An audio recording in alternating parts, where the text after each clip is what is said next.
Now, from WYDC TV, this is Big Fox News at 10. President Biden signed the $1.9 trillion relief package this afternoon, and tonight we're examining how New Yorkers can benefit. Matt Kleindinst is in Corning with the details.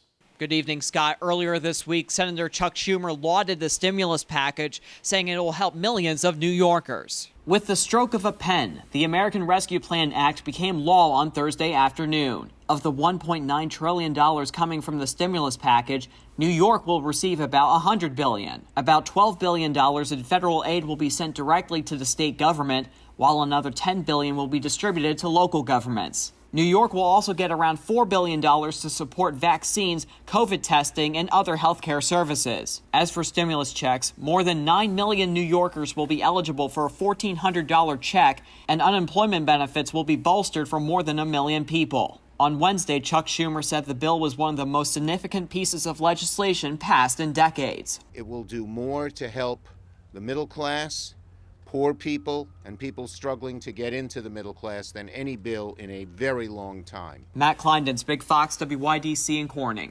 Today marks 1 year since the World Health Organization officially labeled the COVID-19 outbreak a pandemic. Jonathan Siri takes a look back at what we've learned over the past year and where the fight for containment goes from here. The year since has been equal parts historic and heartbreaking. Across the country and around the world, ceremonies and vigils being held to mark a year of COVID-19. On March 11, 2020, the World Health Organization officially labeled the outbreak a pandemic, sparking an unprecedented containment effort that culminated with the biggest vaccination project in American history. That project is still expanding, with almost 2.2 million shots given in the U.S. on Wednesday, and more help is on the way. We've opened or are ramping up 20 high-volume federally run sites that will be able to deliver 70,000 shots a week. But a fierce debate continues over when to fully reopen the economy. On Wednesday, Texas became the first state to completely reverse its emergency rules, despite warnings from health officials that it's too soon, leaving doctors caught in the middle of a partisan fight for much of the past year. Not only has the politicization of science defined the last year of the pandemic, but it is still rearing its ugly head into our quest to fight it right now. A big part of that fight, mask mandates.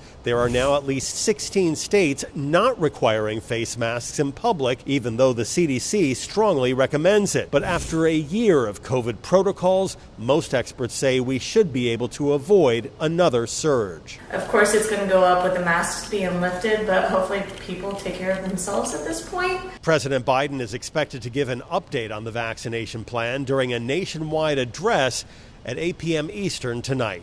In Atlanta, Jonathan Siri, Fox News. Guthrie Hospital is celebrating an important milestone in its COVID vaccination clinic. Ina Mae Engelbert from Nicholas, New York, became the 10,000th patient to receive the COVID-19 vaccine at the Sayre Clinic. Ina says she's grateful for the nursing staff working at the facility.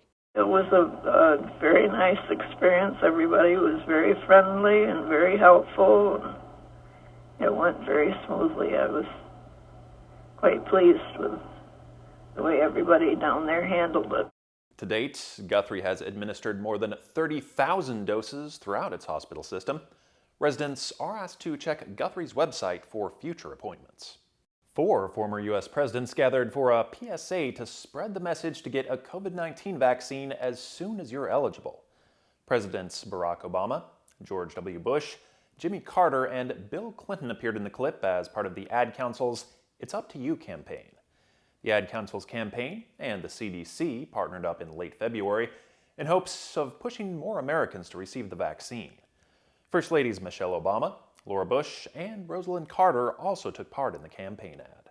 The calls for New York Governor Andrew Cuomo to resign are growing louder amid sexual harassment allegations and a scandal over COVID-19 deaths.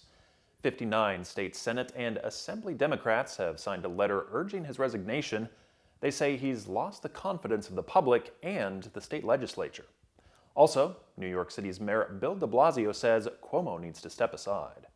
The latest report and the fact that we can talk about how many people are bringing forward accusations that it's not one, it's not two, it's not three, it's not four, it's not five, it's 6 women who have come forward. But these 6 women who have come forward with such powerful, painful stories, and particularly this most recent report, is just disqualifying. He just can't serve as governor anymore.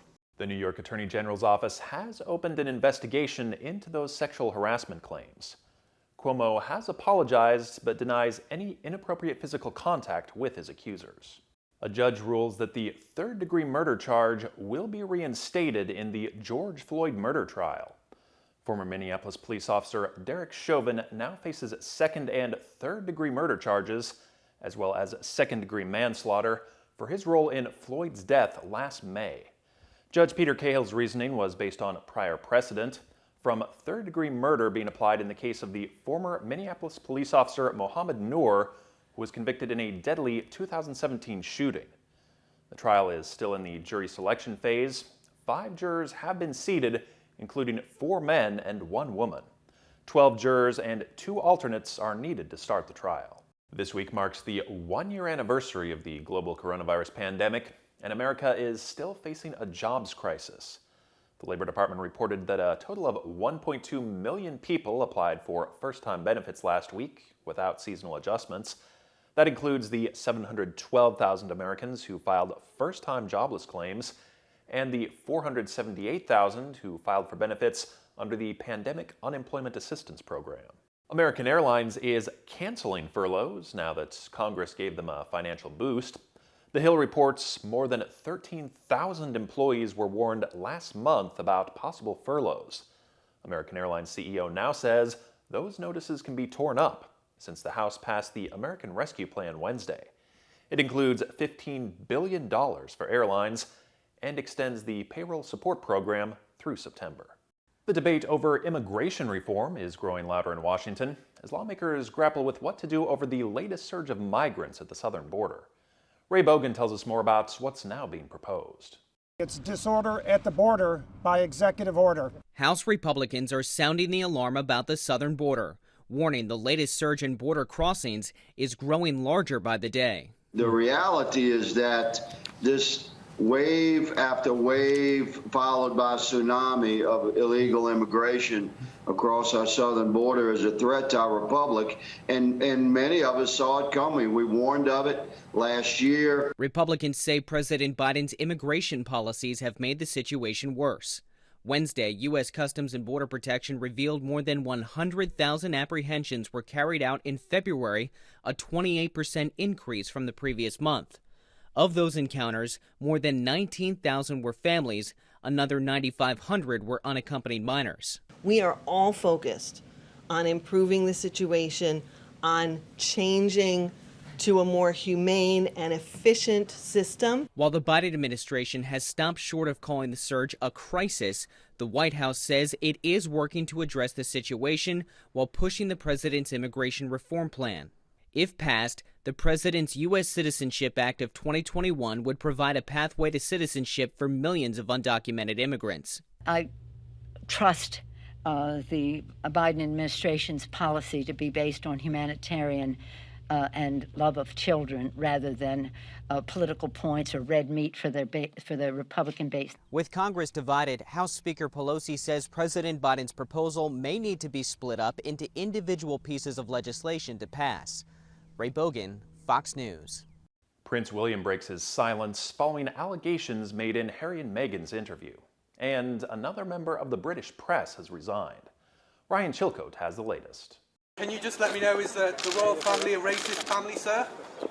No, we're very much not a racist family. Prince William defending the royal family Thursday while visiting a London school with his wife, Kate. He's the first royal to directly address Harry and Meghan's Oprah interview, where Meghan claimed a member of the family raised concerns over her child's potential skin tone.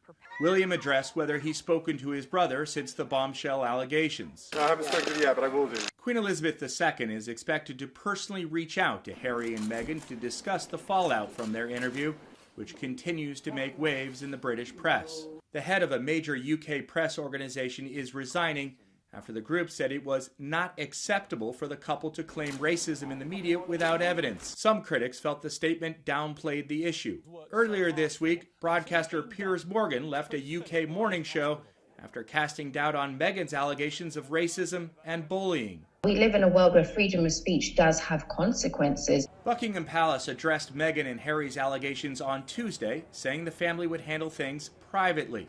But some Commonwealth countries say the interview should be a starting point for conversations about racism. We are not expecting such incidents of racism and bureaucracy to be happening, but I'd say it's unfortunate because we're looking up to these people. More than 17 million people watched Sunday's interview. Another 11 million watched in the UK. In London, Ryan Chilcote, Fox News. Still ahead tonight, some top health experts are now putting a timeline on when the U.S. might achieve herd immunity against COVID-19. If a significant number of people do not get vaccinated, then that would delay where we would get to that endpoint. When health officials believe Americans might reach the point of herd immunity, and how many people will need to be vaccinated. Here's your local stock market update from Big Fox.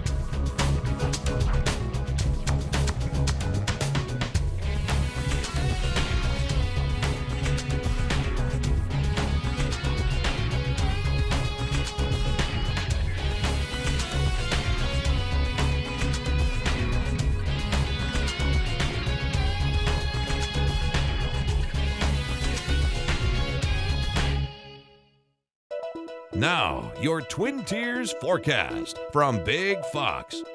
Tonight's Big Fox forecast is brought to you by William Mattar. Good evening, everyone. I'm meteorologist Kim Walker with your weather update. We did set a record today with a high of 71 degrees this afternoon. Could you believe it? It's March, and we actually reached highs in the 70s. We broke the previous record, which was set in 1955 at 70 degrees. Yesterday, it was warm, but we were about 10 degrees away from the record.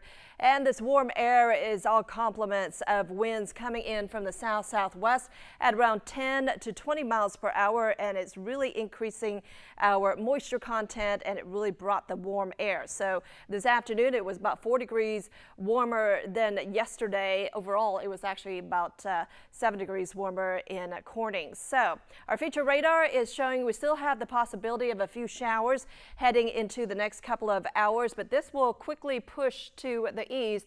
I think our rain chances will start to end by 2 o'clock in the morning, even though there could be some moderate rain right at the 2 o'clock hour, and then that should move away.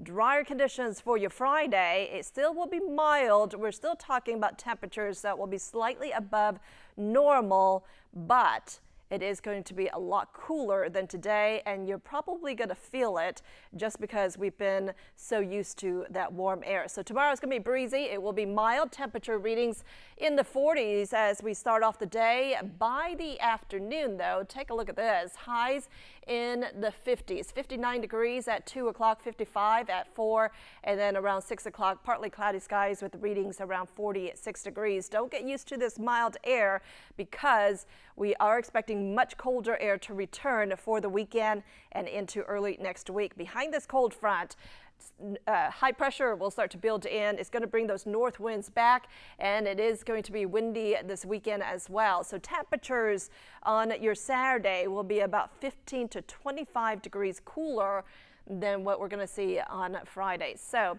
we are expecting much cooler readings for the weekend. Overnight lows dropping down into the mid-30s. Any rain that we have out there will be ending tonight. Tomorrow, expect partly cloudy skies with highs close to that 60-degree mark, and then a big drop in our temperatures heading into the weekend. 45 degrees the high on Saturday and Sunday. Overnight lows in the 20s. We start off cold on Monday with readings in the teens, and we only muster up to around 37 degrees. But we're going to rebound as we head toward the end of the week. We do have another storm system coming out ahead of it. Those temperatures will soar right back up into the 50s. 53 degrees for the high on Thursday. But by the end of the day, there could be a few flurries or snow showers. You've probably heard the term herd immunity a lot during the pandemic. For COVID-19, that means the time when a large enough portion of the population becomes immune to the virus. making the spread from person to person unlikely. Now, some top health experts are putting a timeline on when the U.S. might reach that point. Mandy Gaither explains in today's Health Minute. When more Americans get vaccinated, it's less likely COVID-19 will spread. The U.S. could hit herd immunity by this summer through vaccination alone. If you look at the planned rollout of the vaccines, that we would hopefully get to that point somewhere by the end of the summer and the early fall. According to the latest numbers, we still have a ways to go. Herd immunity thresholds for COVID-19 are only estimates at this point, but experts generally agree that somewhere between 70% and 85% of the population must be protected to suppress the spread. Getting there before next winter will be key. If we can get to 80% population immunity by the end of the summer, then we won't see a surge next winter, because this is basically a winter respiratory virus, and it'll be back unless we have a significant percentage of the population vaccinated. When the weather gets warmer, health experts say that will also help. If you look at what happened last summer, when 100% of the population was susceptible and we didn't have a vaccine, still those numbers came down and then surged again in the winter. But it all hinges on Americans getting their COVID-19 vaccinations. If a significant number of people do not get vaccinated, then that would delay where we would get to that endpoint. For Health Minute, I'm Mandy Gaither. Physical pain and emotional impact. The COVID-19 pandemic can affect people both ways, including children. Chris Yu tells us how a 10-year-old boy from Kentucky is handling these challenges. Scans, blood work, and medication for pain. The past week plus has been a battle for 10-year-old Price Harper.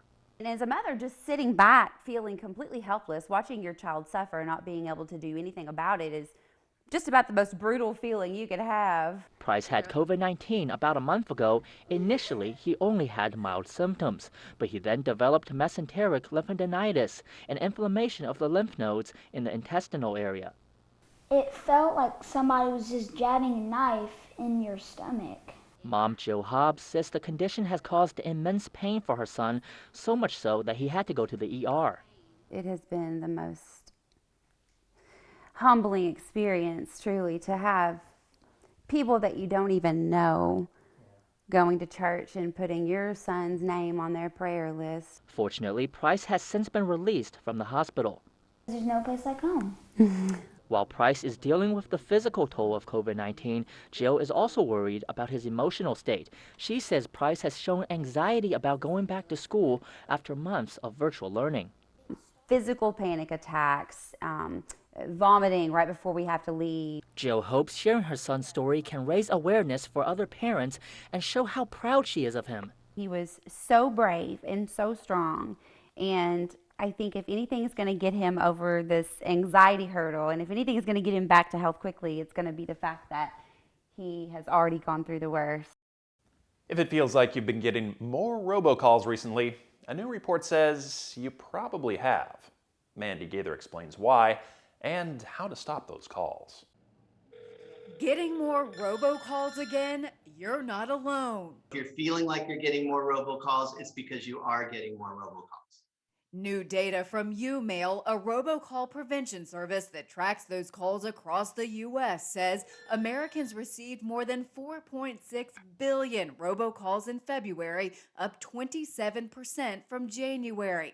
But why?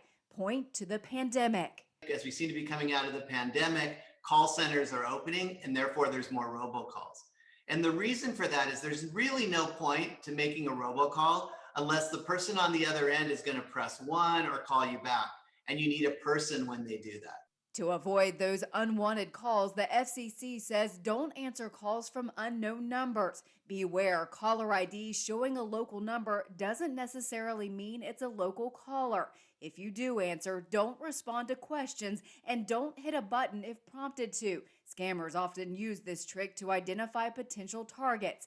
Never give out personal information. You can also talk to your phone company about call blocking tools they may have and check into apps that you can download to your mobile device to block unwanted calls. Finally, make sure your number is registered on the National Do Not Call Registry. For Consumer Watch, I'm Mandy Gaither. Brokerage firm Real Estate Exchange, or REX, has filed a federal antitrust lawsuit against Zillow and its subsidiary Trulia and the National Association of Realtors. Rex says its clients complained their property listings were being buried and were more difficult to find in search results on the real estate websites. It claims Zillow and the NAR are trying to stop them from bringing lower fees to consumers. A spokesperson for Zillow says the company believes the claims are without merit and intends to defend itself. Big box chain Costco is running out of certain cheeses. Why? Well, that's complicated. They're having difficulty stocking imported cheese due to a global shortage of shipping containers, plus some bottlenecks at key ports on the West Coast. This has caused shipping delays for suppliers and delays for retailers receiving goods. Another result is higher supply chain costs. And it's not just cheese that's being impacted. The problem is also affecting seafood, olive oil, furniture, sporting goods, and even lawn and garden equipment. Time for movie news now, plus a country music concert to help some furry and feathered friends. David Daniel has your Hollywood Minute. If we don't do what we love, then we wouldn't exist. Starring in another Creed movie isn't enough for Michael B. Jordan. He'll get into the ring and behind the camera for Creed 3, making his directorial debut. The third installment in the series, an offshoot of the Rocky franchise, is due out November 23rd, 2022. As I get older, I prefer to tell stories that actually already happened. Steven Spielberg has told plenty of true stories, from Lincoln to The Post to Schindler's List. Now he's set to tell a version of his own story. According to Variety and The Hollywood Reporter, Spielberg has co-written and will direct a coming-of-age story loosely based on his childhood in Arizona. Production is scheduled to start this summer. During the pandemic, zoos and aquariums had to shut down, but animals still need to be cared for and fed every day. Brad Paisley and other country stars are playing a special live stream concert to help zoos and aquariums hit hard over the past year. You can buy tickets for the March 31st show that directly benefit your local zoo or aquarium. More info at alltogetherforanimals.com. In Hollywood, I'm David Daniel. We want to leave you with a smile tonight. A FedEx driver is being hailed as a hero after he jumped into a freezing river to save a woman who had just crashed her car. It happened Monday on a winding road in California. Brandon Alt said he was just getting started on his delivery route. It was snowing, and he noticed the car in front of him was weaving. He said that car suddenly veered off the road and went right into the river. Alt pulled over and trudged through the icy water to get to the sinking car. He helped the woman get out and onto the embankment. Thankfully, she only had minor injuries. Police called Alt's actions, quote, heroic and out of the norm. Alt says he was just at the right place at the right time. Thanks so much for joining us. Have a great evening.